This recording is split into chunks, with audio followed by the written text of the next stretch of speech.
낮은 게 어디서 감히 나를 무시해. 내일부터 네 아들 거래 끊길 줄 알아. 호텔 연회장의 고함 소리가 울려 퍼졌다.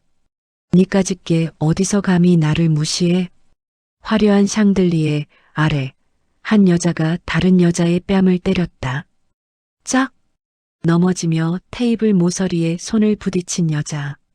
손끝에서 피가 번졌다. 그리고 그 여자는 립스틱이 번진 코트를 꼭 쥐고 있었다. 내일부터 내 아들 거래 끊길 줄 알아. 복도 문틈 사이로 한 여자가 그 장면을 다 보고 있었다. 조용히 손이 떨렸지만 그녀는 뛰어들지 않았다. 시어머니가 눈빛으로 말하고 있었기 때문이다. 오지 마. 그 여자는 천천히 핸드폰을 꺼내 녹음 버튼을 눌렀다. 눈빛이 차갑게 식었다. 그런데 이 며느리 보통 며느리가 아니었다. 그리고 때린 그 여자는 건드려서는 안 될 사람을 건드렸다. 지금부터 평생 참고만 살던 시어머니를 위해 며느리가 벌인 통쾌한 복수극이 시작된다. 여러분, 오늘도 건강하시길 바랍니다. 이 평범해 보이는 며느리가 누군지, 앞으로 무슨 일이 벌어질지 궁금하시다면 구독 부탁드립니다. 매일 여러분과 함께 하겠습니다. 그럼 2달 전으로 돌아가 보겠습니다. 새벽 5시, 저는 늘 그랬듯 미용실 셔터를 올렸습니다. 미잔의 미용실이라는 작은 간판. 낡았지만 저는 그 낡음을 부끄러워한 적이 없었습니다. 셔터가 올라가는 소리. 그 소리를 듣고 사람들이 미잔의 문 열었구나 하고 알아채곤 했죠. 어서 오세요. 첫 손님은 늘 그분이었습니다. 80대 김영자 할머니. 제가 의자를 권하자 할머니는 천천히 앉으셨습니다. 저는 파마 롤을 감으며 할머니 손을 만졌습니다. 손이 유난히 차가우셨거든요. 미자 씨, 지난번에 보증인 서류 써줘서 고마워요. 저는 파마 롤을 감으며 대답했습니다. 할머니, 그게 뭐라고요?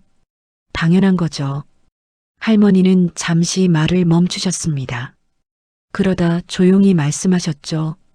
자식들이 멀리 있어서 연락도 잘 안 되고 혼자 살다 보니 병원 갈 일 있으면 누가 없더라고요. 할머니의 눈가가 젖었습니다. 저는 괜히 웃으며 할머니 손을 꼭 잡았습니다. 제가 있잖아요. 언제든 연락하세요. 그 말은 할머니를 위해서만 한 말이 아니었습니다. 사실은 저 자신에게도 너는 괜찮다고 말하고 싶어서였어요. 30년을 이 자리에서 미용실을 했지만 누군가에게 꼭 필요한 사람이라고 느낀 적이 별로 없었거든요. 그런데 할머니는 달랐습니다. 미자 씨가 있어서 든든해요라고 말씀하실 때마다 저는 제가 조금은 괜찮은 사람인 것 같았습니다. 그때 문이 열렸습니다. 며느리 은채가 들어왔습니다. 조용히 도시락을 내밀며 말하더군요. 어머니, 점심 드세요. 은채는 늘 차분했습니다. 말도 많지 않고 웃어도 크게 웃지 않는 아이. 사람들은 은채를 프리랜서 작가라고 알고 있었습니다. 저도 그렇게만 알고 있었죠. 할머니께서 은채를 보시더니 말씀하셨습니다. 어머, 며느리 왔네. 예쁘다 예뻐. 할머니, 안녕하세요. 은채는 공손하게 인사했습니다. 그런데요, 가끔 은채가 이상한 눈빛을 할 때가 있었습니다. 예를 들면 오늘처럼 미용실 텔레비전에서 뉴스가 나올 때요. 화장품 업계 비리 의혹이 불거지면서 뉴스 앵커의 목소리가 흘러나왔습니다. 은채의 눈빛이 순간 날카로워졌습니다. 거울처럼 반짝이는 눈으로 화면을 응시하더군요. 무음으로요. 마치 소리 없이 메모하듯이. 누가 무심히 던진 말도 은채는 한 번 더 곱씹는 눈빛이었거든요. 어머니, 저 먼저 갈게요. 오늘 마감이 있어서요. 그래, 조심히 가렴. 은채가 나가는 뒷모습을 보니 핸드폰을 보고 있었습니다. 무언가를 확인하는 듯한 손놀림. 저는 그때 몰랐습니다. 은채가 녹음 앱을 확인하고 있었다는 것을요. 저녁에 집에 돌아오니 아들 현우가 서류를 보고 있었습니다. 38. 화장품 회사 과장. 제겐 자랑이면서도 늘 걱정인 아이였습니다. 엄마, 요즘 몸은 괜찮아요? 괜찮다니까. 저는 괜히 손을 털고 부엌 쪽으로 피했습니다. 거짓말이었습니다. 요즘 손목이 자주 아팠거든요. 하지만 말하면 현우가 걱정할까봐 저는 늘 괜찮다고만 했습니다. 그때였습니다. 제 핸드폰이 울렸습니다. 고등학교 동창의 단톡방. 알림만 봐도 손끝이 굳어버렸습니다. 그 이름이 떠 있었거든요. 진수정. 미자야, 송년회 꼭 와. 안 오면 섭섭해. 저는 숨을 삼켰습니다. 이상하죠. 20에도 더 지난 사람이 아직도 제 목을 조이는 것 같았습니다. 고등학교 때부터 수정이는 저를 괴롭혔습니다. 미자야, 이거 들어봐 미자야. 내 가방 좀 맡아줘 미자야. 너는 공부만 해. 넌 그것밖에 못하잖아. 졸업하고도 똑같았습니다. 동창회 때마다 저를 하녀처럼 부렸죠. 그런데 왜 참았냐고요? 아들 현우 때문이었습니다. 수정이 남편이 뷰티코리아 대표였거든요. 현우가 다니는 회사 최대 거래처였습니다. 거기 비위를 거스르면 현우가 힘들어질까봐 저는 늘 참았습니다. 은채가 묻더군요. 어머니, 무슨 일 있으세요? 아니야. 아무것도 아니야. 말은 그렇게 했지만 저는 핸드폰을 뒤집어 놓고 한참을 멍하니 앉아 있었습니다. 그날 밤 늦게까지 잠이 오지 않았습니다. 그리고 그날 밤 은채 방에서 아주 짧은 소리가 들렸습니다. 딸깍. 녹음에 켜는 소리 같은 아주 작은 소리였습니다. 그땐 제가 모른 척했습니다. 가족은 믿고 싶으니까요. 하지만 나중에 알게 됐죠. 그날 밤 은채가 무엇을 하고 있었는지를요. 그리고 그 소리가 제 인생을 바꿀 거라는 것도요. 며칠이 지나도 마음은 가라앉지 않았습니다. 송년회라는 단어만 떠올라도 가슴이 철렁했습니다. 점심 무렵 진수정에게 전화가 왔습니다. 미자야, 송년회 준비 잘하고 있지? 목소리는 달콤한데 속은 차가운 사람. 저는 그걸 너무 잘 알고 있었습니다. 응. 참, 우리 아들 좀 도와줘. 현우가 화장품 회사 다니잖아. 다음 분기 물량 좀 늘려달라고 해봐. 저는 입술이 바짝 말랐습니다. 수정아, 그건 회사 일이잖아. 회사 일이긴 한데. 근데 우리가 무슨 사이야? 고등학교 때부터 친구잖아. 친구라는 말을 그렇게 더럽게 쓰는 사람도 있다는 걸 저는 그때 처음 배웠습니다. 전화를 끊고 나서도 손이 떨렸습니다. 그날 밤 현우가 늦게 들어왔습니다. 얼굴이 어두웠습니다. 엄마, 혹시 뷰티코리아 회장 부인이랑 아세요? 저는 움찔했습니다. 응, 동창이야. 현우는 서류를 펼쳐 보이며 말했습니다. 원료 가격이 이상해요. 시세의 2배인데 품질은 평범해요. 누가 중간에서 장난치는 것 같아요. 저는 그 말이 더 무서웠습니다. 수정을 거스르면 거래를 끊겠다고 할 거고 거래가 끊기면 현우가 힘들어질 수도 있으니까요. 그날 밤 은채가 발코니로 나가 조용히 통화하는 걸 봤습니다. 제가 일부러 모른 척하자 은채는 목소리를 낮췄습니다. 내 제보 확실하면 자료 보내주세요. 그리고 아주 짧게 이런 말도 했습니다. 국세청 쪽에도 확인해 볼게요. 저는 그 문장을 듣고도 못 들은 척했습니다. 그게 가족을 지키는 방법이라고 믿었습니다. 그때는요. 일주일 후 은채에게서 국세청 제보자가 연락을 했습니다. 장 기자, 대박이야. 뷰티코리아 완전히 가짜야. 가짜요? 중국산을 프랑스산으로 둔갑시켜 유통기한도 조작하고 서류도 위조했어. 5년 동안 500억 챙긴 것 같아. 은채의 눈빛이 날카로워졌습니다. 증거 확보 가능해요? 이미 했어. 내일 압수수색 들어갈 거야. 알겠습니다. 기사 준비할게요. 은채는 노트북을 열었습니다. 하지만 아직 때가 아니었습니다. 송년회가 남아 있었으니까요. 그리고 은채는 알고 있었습니다. 송년회에서 무슨 일이 벌어질지를요. 저는 몰랐습니다. 그날 밤 은채가 저를 지켜보고 있었다는 것을요. 송년회가 가까워질수록 저는 옷장 앞에 서는 시간이 길어졌습니다. 가장 멀쩡한 코트가 15년 된 베이지색이었습니다. 이거라도 거울 속 제 얼굴은 화장이 없어도 괜찮았지만 자신감이 없었습니다. 사람은 옷이 아니라 마음이 입는 거라는데 저는 마음이 너무 헐벗어 있었습니다. 현우는 회사에서 더 큰 압박을 받기 시작했습니다. 구매팀장이 대놓고 말하더군요. 강 과장, 뷰티코리아랑 거래는 건드리지 마. 현우가 집에서 낮은 목소리로 말했습니다. 엄마, 이거 뭔가 있어요. 근데 제가 건드리면 저만 이상한 사람 돼요. 저는 제 속이 타들어가는 걸 느꼈습니다. 그러면서도 겁이 났습니다. 내가 참으면 현우는 괜찮겠지. 그때 은채가 현우를 바라보는 눈빛이 달랐습니다. 말은 안 했지만 이미 알고 있다는 눈빛이었어요.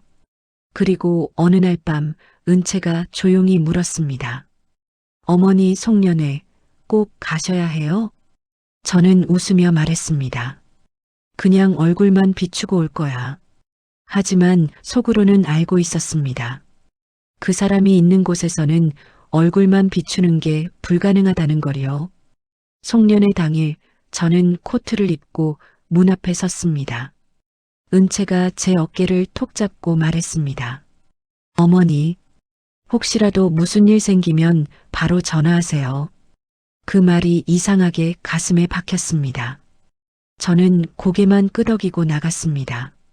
그리고 그날 밤 제가 견뎌온 시간이 한 번에 무너질 준비를 하고 있었습니다.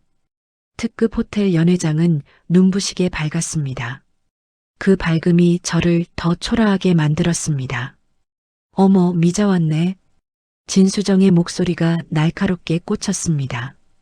수정은 화려한 드레스에 목걸이까지 하고 있었습니다. 그런데 이상하게 저는 그 화려함이 불안을 가리기 위한 포장처럼 보였습니다. 여기 앉아. 내 옆에. 저를 구석으로 앉혀놓고 수정은 자연스럽게 저를 부렸습니다. 물 좀 떠와. 코트 맡아줘. 사진 찍어줘. 내가 빠져야 예쁘게 나오잖아. 사람들이 웃었습니다.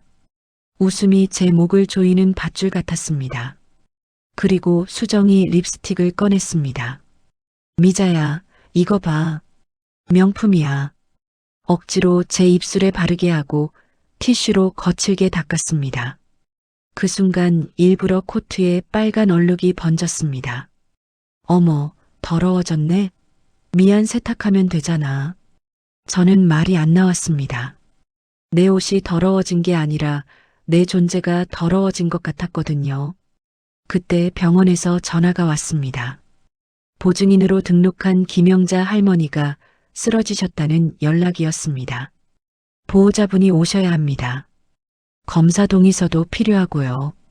저는 숨이 막혔습니다. 연회장으로 돌아와 말했습니다. 수정아, 미안한데 나 급히 병원 가야 할 것 같아. 수정이 코웃음을 치더니 제 말을 끊었습니다. 야, 오미자. 너 진짜 지금 나 무시해? 저는 흔들리면서도 말했습니다. 무시가 아니라 할머니가 혼자 계셔. 수정은 비웃었습니다. 혼자? 그게 내 인생이랑 무슨 상관인데. 그리고 수정이 낮게 아주 잔인하게 말했습니다. 너는 늘 누굴 챙기는 척하지. 근데 그게 뭐가 대단해?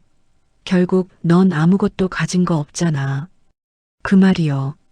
그 말은 돈이 아니라 제 행복이 미웠다는 고백처럼 들렸습니다. 미자야, 알아? 난 내가 부러웠어. 뭐가? 너는 늘 남편이랑 사이 좋아 보였잖아. 우리 남편은 나한테 관심도 없어. 돈만 주면 되는 줄 알지. 저는 할 말을 잃었습니다. 수정은 다시 차갑게 웃었습니다. 그래서 더 짜증나. 너 같은 게 행복해 보이니까. 수정의 목소리가 점점 커졌습니다. 야, 오미자. 그 할머니 미용비 얼마 내는데? 저는 주저했습니다. 3만 원이요. 침묵이 흘렸습니다. 주변 동창들의 웃음소리만 들렸습니다. 수정은 천천히 입을 열었습니다. 3만 원. 또 침묵. 3만 원짜리가 나보다 중요해? 저는 떨리는 손으로 가방을 들었습니다. 수정아, 정말 미안해. 내가 보증인이야. 내가 가야 해. 그 순간 수정이 제 팔을 확 잡았습니다. 내가 가라고 했어. 저는 팔을 빼려 했습니다. 그게 제 실수였습니다. 수정아, 그 할머니는 돈은 없어도 나한테는 사람 대접 받아야 할 뿐이야. 짝! 뺨이 뜨거워지기도 전에 몸이 휘청했습니다. 테이블 모서리에 손이 부딪혔고 피가 번졌습니다. 연회장이 조용해졌습니다.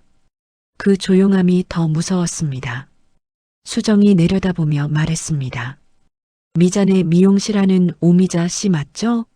내 주제에 감히 나를 무시해? 그리고 마지막 한 방.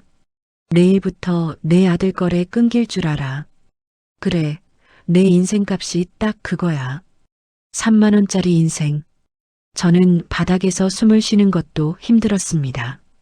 그때 문틈 사이로 누군가의 눈빛이 보였습니다. 은채였습니다. 저는 본능적으로 손을 저었습니다. 오지 마. 제가 맞는 건 참을 수 있었어요. 하지만 그 아이까지 끌어들이고 싶지 않았기 때문입니다. 은채는 멈췄습니다. 주먹을 꽉 쥔 채, 그리고 조용히 핸드폰을 들어 올렸습니다. 녹음 버튼, 사진 촬영, 숨소리 하나까지 차갑게 담는 눈빛. 그 순간 저는 알았습니다. 은채가 단지 착한 며느리만은 아니라는 걸요. 저는 피 묻은 손을 감싸쥐고 일어났습니다. 누군가 괜찮아? 물었지만 저는 고개만 끄덕였습니다. 엘리베이터 거울 속 제 얼굴은 뺨이 부어 있었고 코트엔 빨간 얼룩이 번져 있었습니다. 그때 택시 한 대가 멈췄습니다. 창문이 내려갔고 은채가 조용히 말했습니다. 어머니, 타세요. 저는 탔습니다. 그리고 그 순간부터 세상은 천천히 뒤집히기 시작했습니다. 집에 들어오자 현우가 달려왔습니다. 엄마, 얼굴이 왜 그래요? 손은 또 왜? 저는 습관처럼 거짓말부터 했습니다. 넘어졌어. 그런데 은채가 조용히 말했습니다. 오빠, 제가 봤어요. 어머니가 폭행당하셨어요. 현우는 얼어붙었습니다. 제가 결국 고개를 떨궜습니다. 그 사람 진수정이야. 현우는 주먹을 떨었습니다. 왜 참으셨어요? 왜? 저는 울면서 말했습니다. 내가 그 회사랑 거래하잖아. 내가 힘들어질까봐 그래서. 그때 은채가 조용히 숨을 들이쉬더니 말했습니다. 두 분 지금부터 제가 있는 그대로 말씀드릴게요. 은채는 옷장에서 무언가를 꺼냈습니다. 기자증이었습니다. 중앙일보 탐사보도팀 기자 장은채. 저는 멍해졌습니다. 현우도 말이 없었습니다. 은채는 고개를 숙였습니다. 죄송해요. 숨겼어요. 기자로 살면서 늘 경계받았거든요. 그런데 오빠는 저를 그냥 은채로 봐줬어요. 그래서 가족이 되고 싶어서 숨겼어요. 그리고 은채가 노트북을 열었습니다. 뷰티코리아 비리 자료 수입 서류 위조 유통기한 조작 계좌 흐름. 은채는 말했습니다. 오빠가 느낀 그 이상한 가격, 구매팀장이 뒷돈 받는 구조였어요. 그리고 저는 이미 3개월 전부터 취재하고 있었어요. 현우가 숨을 삼켰습니다. 그럼 지금 바로 기사 쓰면. 은채가 고개를 저었습니다. 쉽지 않아요. 뷰티코리아는 500억짜리 회사예요. 로펌도 대형이고 언론사에 광고도 많이 넣어요. 은채는 핸드폰을 꺼내 보여줬습니다. 며칠 전 받은 메시지였습니다. 장 기자님, 조용히 넘어가는 게 서로 좋지 않을까요? 기자님 경력에 흠집 내고 싶지 않습니다. 저는 손이 떨렸습니다. 은채야, 그럼 위험한 거 아니야? 은채가 제 손을 잡았습니다. 어머니, 이미 제보자들이 있어요. 국세청에도 자료 넘어갔고요. 하지만 은채는 잠시 말을 멈췄습니다. 하지만 제가 기사를 쓰면 뷰티코리아 쪽에서 가만히 있지 않을 거예요. 제 신상을 캐고 어머니와 오빠도 조사할 거예요. 그리고 은채는 저를 똑바로 봤습니다. 어머니가 폭행당한 일까지 세상에 알려질 거예요. 사람들이 어머니를 볼 거예요. 그게 괜찮으세요? 저는 숨이 막혔습니다. 사람들이 저를 본다고요? 미용실 아줌마가 뺨 맞았대라고 수군거릴 거라고요? 저는 평생 조용히 살았습니다. 사람들 눈에 띄지 않게, 튀지 않게. 그런데 이제 와서 세상 사람들이 저를 본다고요? 저는 고개를 숙였습니다. 나는 그냥 조용히 살고 싶어. 눈물이 주르륵 흘렀습니다. 나는 그냥 미용실이나 하면서 현우 잘 살고 그렇게만 살고 싶었어. 저는 울면서 말했습니다. 세상 사람들이 나를 보면 나는 그냥 초라한 사람인데. 그때 은채가 제 손을 꼭 잡았습니다. 어머니, 은채의 눈에도 눈물이 맺혀 있었습니다. 어머니는 초라하지 않아요. 30년 동안 한자리에서 미용실 하신 거, 할머니 보증인 되어드린 거, 아들 위해 참고 견딘 거, 그게 다 대단한 거예요. 하지만 어머니, 제가 기사 안 쓸 수도 있어요. 그냥 묻을 수도 있어요. 하지만 그러면 은채는 떨리는 목소리로 말했습니다. 어머니가 맞은 일이 없던 일이 돼요. 그리고 진수정은 또 다른 사람을 괴롭힐 거예요. 뷰티코리아는 또 다른 사람을 속일 거예요. 저는 고개를 들 수 없었습니다. 현우가 제 어깨를 안았습니다. 엄마 선택이에요. 엄마가 원하시면 우리 그냥 이대로 살아요. 저는 엄마만 괜찮으시면 돼요. 그날 밤, 저는 잠을 이룰 수 없었습니다. 거울을 봤습니다. 부은 뺨, 피 묻은 손, 그리고 제 눈빛. 저는 제 눈을 똑바로 처음 본 것 같았습니다. 나는 왜 평생 고개를 숙이고 살았을까? 나는 왜 당당하게 살면 안 된다고 생각했을까?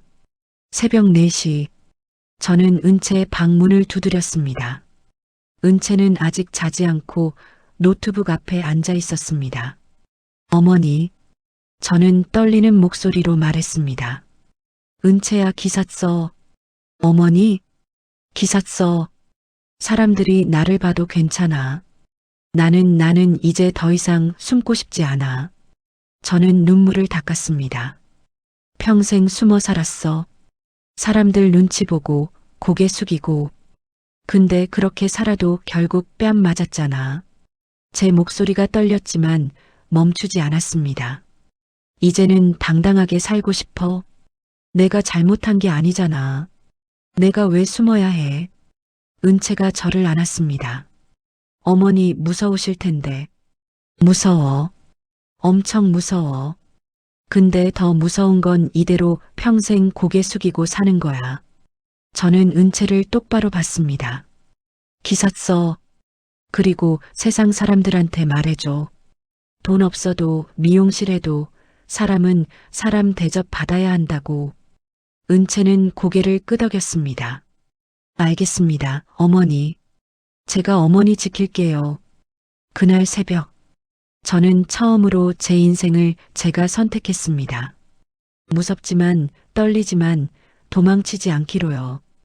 다음 날 아침, 은채는 편집국장에게 전화를 걸었습니다. 국장님, 장은채입니다. 일면 톡건 보냈습니다. 잠시 후 국장에게서 전화가 왔습니다. 장 기자, 이거 대박이야. 증거 확실해? 네, 국세청 자료까지 확보했습니다. 그런데 국장의 목소리가 조심스러워졌습니다. 장 기자, 근데 말이야, 법무팀에서 연락 왔어. 뷰티코리아 쪽 변호사가 압력 넣고 있대. 은채는 예상한 일이었습니다. 어떤 압력인가요? 기사 내면 명예훼손으로 고소하겠다고. 그리고 우리 신문사 광고 전부 끊겠다고 했어. 1년에 50억 규모야. 은채는 숨을 삼켰습니다. 국장님, 증거 다시 한번 보세요. 국세청 공식 자료고 위조 서류도 확보했어요. 명예훼손 성립 안 됩니다. 국장이 한숨을 쉬었습니다. 장 기자, 나도 알아. 근데 사장님이 부담스러워 하셔. 50억이 작은 돈이 아니잖아. 국장님, 그리고 말이야. 국장은 더 낮은 목소리로 말했습니다. 뷰티코리아 쪽에서 너 신상조사 들어갔어. 내 시어머니가 폭행당한 것도 알아냈고. 은채의 가슴이 철렁했습니다. 그 사람들이 말하더라. 사적 감정으로 기사 쓰는 기자라고 프레임 씌우겠대. 은채는 주먹을 쥐었습니다. 국장님, 그게 협박이잖아요. 나도 알아. 근데 장 기자, 넌 아직 젊잖아. 이 기사 하나 때문에 경력에 흠집 낼 필요 없어. 전화가 끊겼습니다. 은채는 노트북을 덮었습니다. 손이 떨렸습니다. 그때 저도 옆에 있었습니다. 은채야, 괜찮아. 안 해도 돼. 은채는 고개를 저었습니다. 아니에요, 어머니. 저는 할 거예요. 하지만 내 경력이. 어머니. 은채는 저를 똑바로 봤습니다. 저는 10년 동안 기자했어요. 근데 왜 기자했는지 잊고 살았어요. 이제야 알았어요. 이런 순간을 위해 기자가 된 거였구나. 은채는 다시 노트북을 열었습니다. 하지만 쉽지 않았습니다. 오후 2시, 은채 핸드폰으로 낯선 번호에서 전화가 왔습니다. 장은채 기자님이시죠? 네, 누구세요? 뷰티코리아 법무팀 이동욱 변호사입니다. 은채는 녹음 버튼을 눌렀습니다. 기자님, 잠깐 만나서 얘기 좀 할 수 있을까요? 전화로 하시죠. 그러시면 기자님도 불편하실 텐데요. 기자님 시어머니 일도 있고 하니까. 은채의 목소리가 차갑게 식었습니다. 그게 무슨 말씀이세요? 기자님 시어머니가 폭행당하셨죠. 근데 그게 사실은 시어머니가 먼저 시비 걸었다는 증언도 있더라고요. 증언이요? 네. 송년회 참석자 중에 저희 쪽 사람들이 있었거든요. 그 사람들 말로는 시어머니가 먼저 무례하게 굴었다고 하던데요. 은채는 숨을 참았습니다. 변호사님, 지금 협박하시는 거예요? 협박이요? 천만에요. 그냥 기자님도 생각해 보시라고요. 기사 하나 쓰려다가 시어머니까지 곤란해지실 수 있잖아요. 더 하실 말씀 없으시면 끊겠습니다. 장 기자님, 변호사의 목소리가 날카로워졌습니다. 우리는 500억짜리 회사예요. 변호사만 10명이에요. 기자님 하나 때문에 무너질 회사 아니에요. 오히려 기자님이 다칠 거예요. 은채는 전화를 끊어버렸습니다. 손이 떨렸습니다. 저는 은채 얼굴이 새하얗게 질린 걸 봤습니다. 은채야, 무슨 일이야? 은채는 대답하지 못했습니다. 그날 저녁, 현우 회사에서도 압박이 들어왔습니다. 구매팀장이 현우를 불렀습니다. 강 과장, 자네 부인 기자라며? 현우는 놀랐습니다. 어떻게? 뷰티코리아 쪽에서 연락 왔어. 자네 부인이 우리 회사 거래처 건드리고 있다던데? 팀장님, 그건 강 과장. 팀장은 차갑게 말했습니다. 자네 부인 기사 나가면 우리 회사도 타격 입어. 뷰티코리아가 최대 거래처잖아. 하지만 비리든 뭐든 회사 일은 회사가 알아서 해. 자네는 집안이나 단속해. 현우는 할 말을 잃었습니다. 집으로 돌아온 현우. 얼굴이 어두웠습니다. 은채야 회사에서.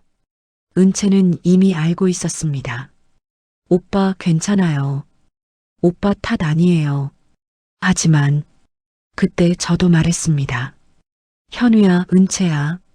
그만하자. 이거 우리가 감당할 수 있는 일이 아닌 것 같아. 저는 무너지고 있었습니다. 나 하나 참으면 되는 일인데 왜 우리 가족까지 힘들어야 해? 은채가 제 손을 잡았습니다. 어머니, 아직 안 끝났어요. 은채야, 그만해. 너까지 다칠까봐 무서워. 그날 밤, 저희 집은 조용했습니다. 아무도 말이 없었습니다. 은채는 방에서 노트북 앞에 앉아 있었습니다. 화면에는 완성된 기사가 있었습니다. 하지만 전송 버튼을 누르지 못하고 있었습니다. 손가락이 떨렸습니다. 이 버튼을 누르면 시어머니는 세상 사람들 앞에 서게 돼. 남편은 회사에서 찍힐 거야. 나는 경력에 흠집이 날 거고. 은채는 눈을 감았습니다. 그때 방문이 열렸습니다. 저였습니다. 은채야, 자니? 어머니 못 주무세요? 저는 은채 옆에 앉았습니다. 은채야, 나 평생 후회하며 살았어. 어머니, 고등학교 때도 수정이한테 괴롭힘 당했어. 그때도 참았어. 졸업하면 끝나겠지 했거든. 저는 눈물을 닦았습니다. 근데 끝나지 않더라. 어른이 돼서도 결혼하고 나서도 수정이는 날 괴롭혔어. 나는 계속 참았어. 어머니. 그런데 은채야. 저는 은채를 똑바로 봤습니다. 이번엔 안 참고 싶어. 이번엔 끝까지 가보고 싶어. 하지만 어머니 힘드실 텐데. 힘들지. 무섭기도 하고. 근데 더 무서운 건 또 참고 또 후회하며 사는 거야. 저는 은채 손을 잡았습니다.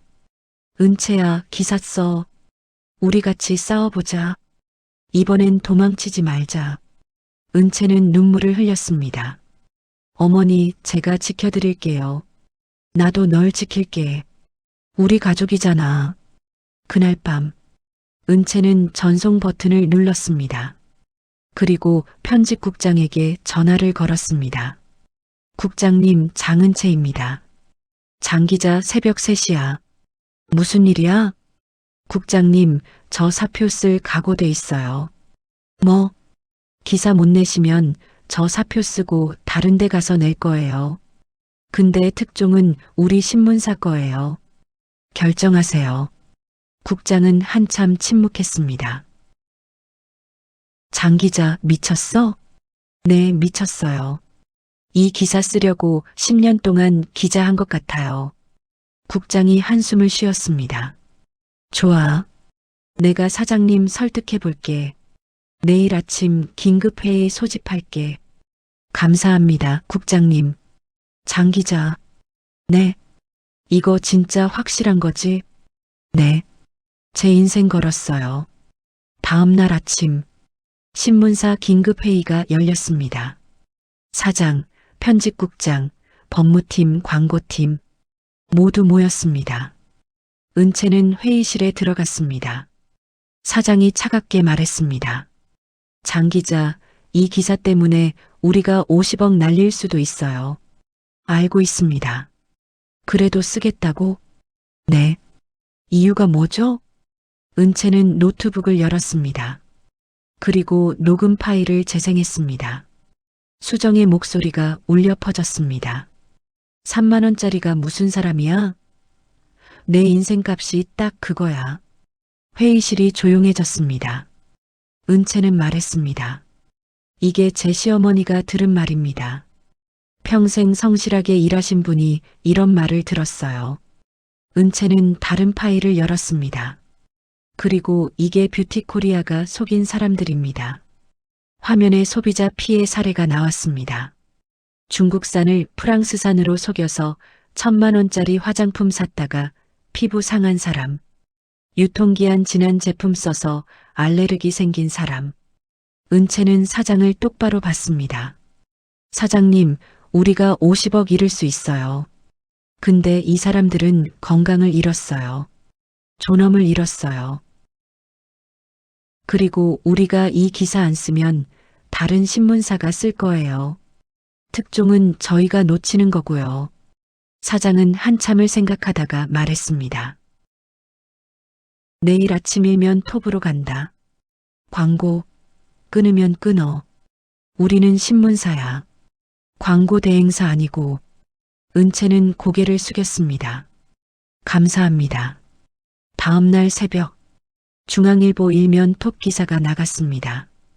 대형 제목 뷰티코리아 중국산을 프랑스산으로 둔갑. 부제목 유통기한 조작 서류 위조 5년간 500억 부당이익 국세청 압수수색 착수. 기사는 순식간에 퍼졌습니다.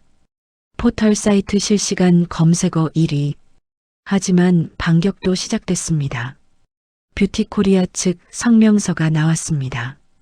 해당 기사는 전혀 사실이 아니며 악의적 허위 사실 유포로 법적 조치를 취할 것입니다. 그리고 인터넷에 댓글이 달리기 시작했습니다. 기자 시어머니가 폭행당해서 안가품하는 거 아님? 사적 감정으로 기사 쓰는 거 맞네. 중앙일보 수준 떨어졌다. 은채는 그 댓글들을 보며 이를 악물었습니다. 조직적인 댓글 부대였습니다. 저는 은채 옆에서 그 댓글들을 봤습니다. 손이 떨렸습니다. 은채야 미안해. 내가 참았으면. 은채가 제 손을 잡았습니다. 어머니, 이건 시작일 뿐이에요. 우리가 이기려면 증거를 더 확실하게 보여줘야 해요. 그날 오전 국세청이 움직였습니다. 뷰티코리아 본사 압수수색. 하지만 뷰티코리아는 준비되어 있었습니다. 변호사들이 국세청 직원들을 막아섰습니다. 영장 범위 확인해 주세요. 이 서류는 압수 대상이 아닙니다. 변호인 참여권을 행사하겠습니다. 압수수색은 예상보다 오래 걸렸습니다. 그리고 저녁 뉴스에서 뷰티코리아 회장이 나왔습니다. 저희는 정당하게 사업했습니다. 일부 언론의 왜곡 보도에 강력히 대응하겠습니다. 카메라 플래시가 터졌습니다. 회장은 당당했습니다. 저는 텔레비전을 보며 무너졌습니다. 안 되는구나. 우리가 질 거야. 현우도 어두운 얼굴이었습니다. 엄마 회사에서 저한테 사직 권고 들어왔어요. 뭐? 뷰티코리아가 우리 회사한테 압박 넣었대요. 저 자르지 않으면 거래 끊겠다고. 저는 주저앉았습니다. 현우야 미안해. 엄마 때문에 내가. 엄마 괜찮아요. 괜찮긴 뭐가 괜찮아. 내 인생이 망가지는데. 저는 울면서 은채에게 말했습니다. 은채야 우리 틀렸어. 이거 우리가 이길 수 있는 싸움이 아니었어. 은채도 눈물을 흘렸습니다. 어머니, 그만하자. 기사 내렸다고 해. 제발. 그날 밤, 저희 집은 바닥까지 추락했습니다. 은채는 신문사에서 징계 통보를 받았습니다. 무리하게 기사 밀어붙인 것에 대한 책임. 3개월 정직 처분. 현우는 사직서를 쓸지 고민하고 있었습니다. 저는 거울도 보기 싫었습니다. 내가 왜 이런 짓을 했을까? 그냥 참고 살걸. 가족까지 망쳤어. 새벽 2시. 저는 미용실로 갔습니다. 아무도 없는 미용실. 저는 의자에 앉았습니다. 거울 속 제 모습. 초라하고 늙고 지쳐 보였습니다.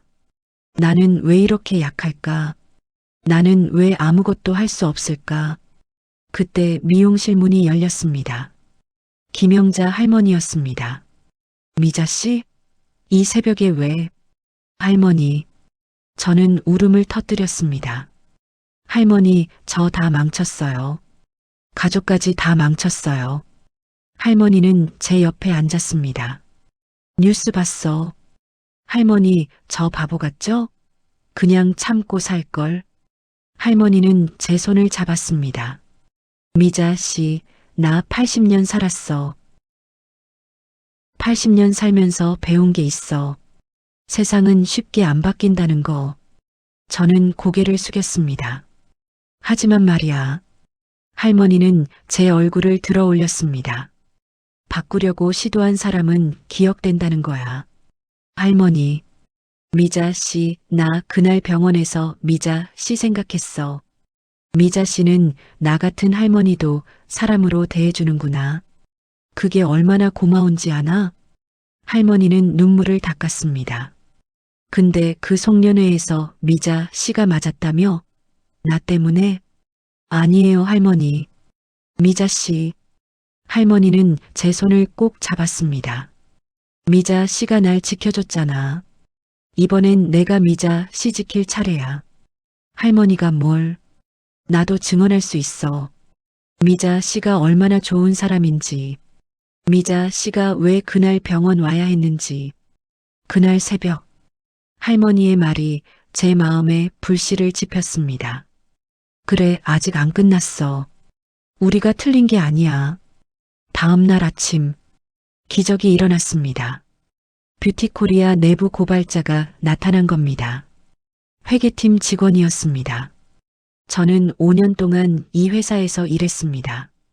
하지만 더 이상 못 참겠습니다. 그는 기자회견을 열었습니다.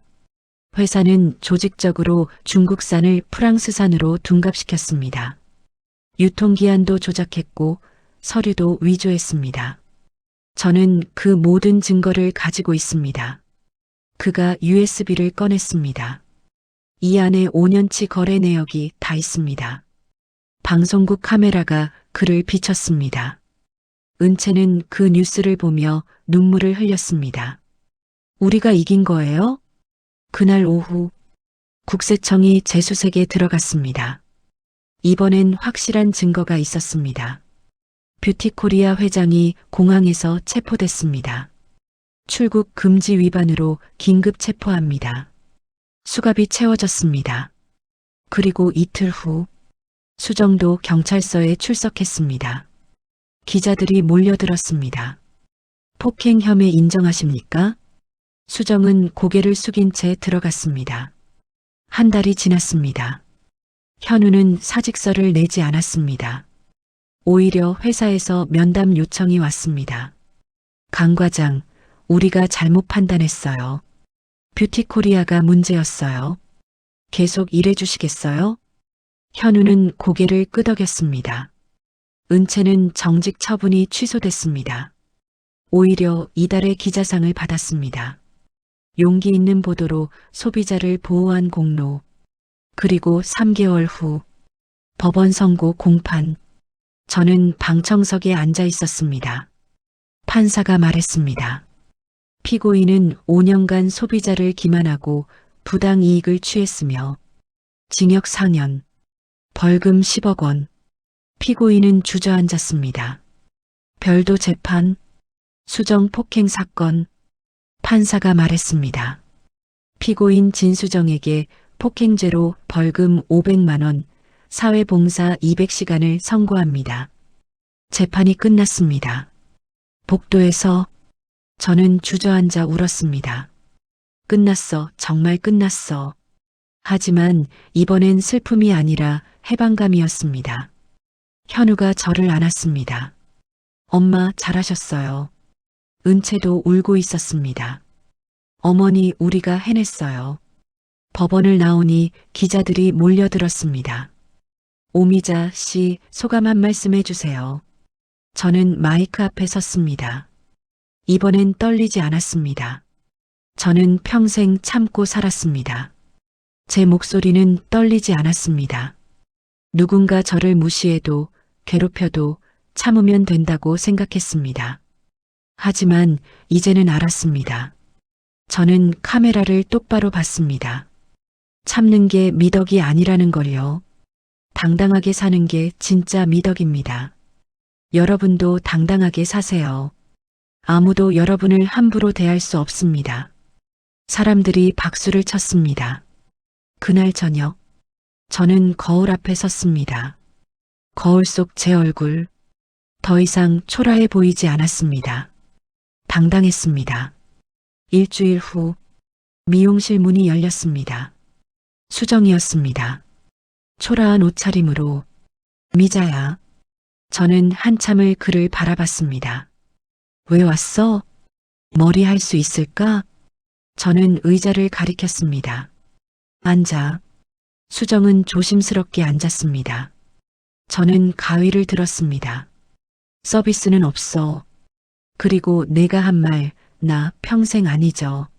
하지만 머리는 해줄게. 저는 거울 속 수정을 봤습니다. 너도 사람이니까. 너도 다시 시작할 권리가 있으니까. 수정은 울었습니다. 고마워 미자야. 머리를 다하고 저는 말했습니다. 3만 원. 수정은 떨리는 손으로 돈을 건넸습니다. 이 돈이 이렇게 무거운 줄 몰랐어. 미용실을 나가는 수정. 저는 그 뒷모습을 봤습니다. 용서한 건 아니었습니다. 다만 저도 사람답게 살고 싶었습니다. 며칠 후, 미용실 앞, 은채가 카메라를 들었습니다. 어머니, 사진 찍을게요. 저 현우, 은채. 세 사람이 섰습니다. 은채는 기자증을 목에 걸었고, 저는 가위를 들었고, 현우는 두 사람 어깨에 손을 얹었습니다. 하나, 둘, 셋. 플래시가 터졌습니다. 사진 속 저는 웃고 있었습니다. 고개를 숙이지 않고 당당하게. 여러분, 오늘 이야기는 여기까지입니다. 저는 배웠습니다. 세상은 쉽게 바뀌지 않는다는 것. 하지만 바꾸려고 시도한 사람은 기억된다는 것. 당신도 참지 마세요. 당신도 당당하게 사세요. 당신은 존중받을 자격이 있습니다. 오늘 이야기가 여러분께 작은 용기가 되었길 바랍니다. 여러분이 계신 그곳에 건강과 행운이 가득하시길 바랍니다. 다음 이야기에서 또 뵙겠습니다. 감사합니다.